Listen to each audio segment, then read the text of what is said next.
Singing by Regina Singh Priyanka Umar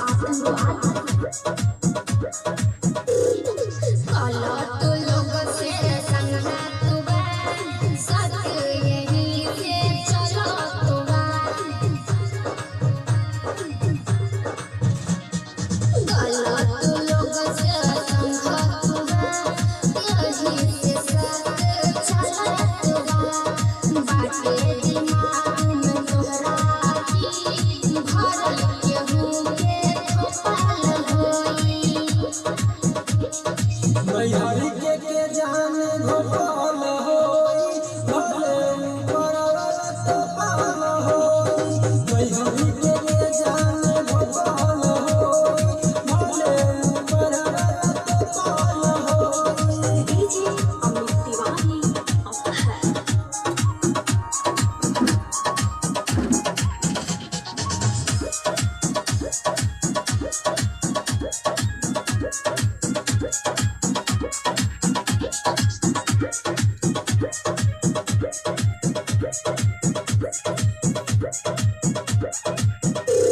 मिटावा तू अपन दरार के बना तू अपन हकदार के जबरनिक से जात बने धनी वही में खाच बने।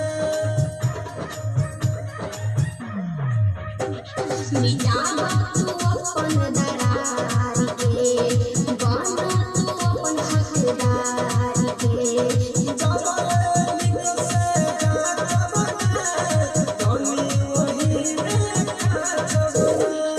सोचा ना बाबू ऐसी चुल्ही में लकड़ी झोंकल होई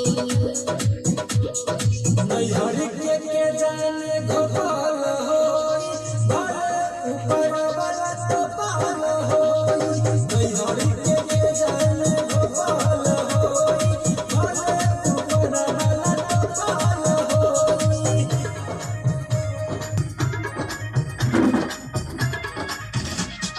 डीजे अमित तिवारी अपहर